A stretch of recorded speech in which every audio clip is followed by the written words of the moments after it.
And for the upcoming Asian sessions, we have employment in New Zealand that may affect a bit the Australian and the Canadian dollars, and inflation in Australia, which is a bit more relevant for me than the employment in New Zealand, because the Reserve Bank of Australia has been cutting rates in the wake of weaker inflation, and the market is expecting them to move further in cutting rates if inflation remains low. Okay.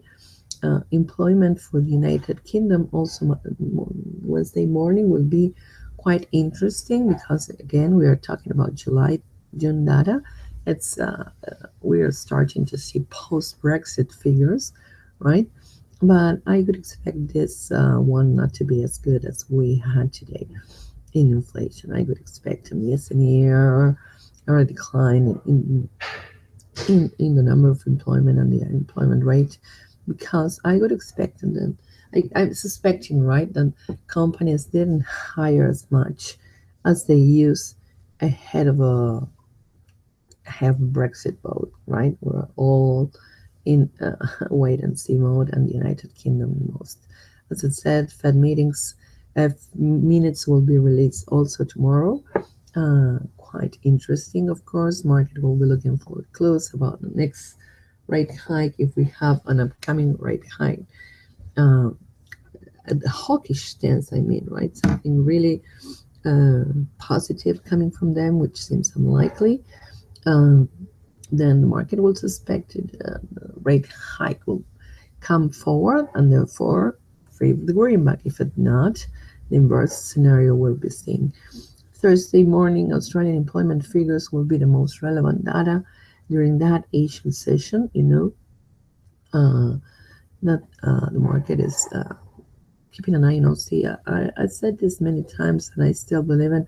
The Aussie is among the strongest currencies across the board. The rate differential, even despite the Reserve Bank of Australia has cut rate, is huge. We are talking of negative rates or 0 point something rates all over the world. But in Australia, where we start at 1.5%, so at the end of the day, it's still a good deal to get to buy the Aussie, right? So that's why we are trading not from the year high. Anyway, retail sales in the UK for me would be a bit more relevant than the European inflation. You know, uh, retail sales will be July numbers once again post Brexit, and I would expect this to be quite disappointment. Guys, I believe that this will show the real scenario post Brexit. And inflation in the euro area, well, we're expecting a sharp decline in July. Honestly, that will keep Europe in deflationary levels. That will force the central bank to act against lower inflation.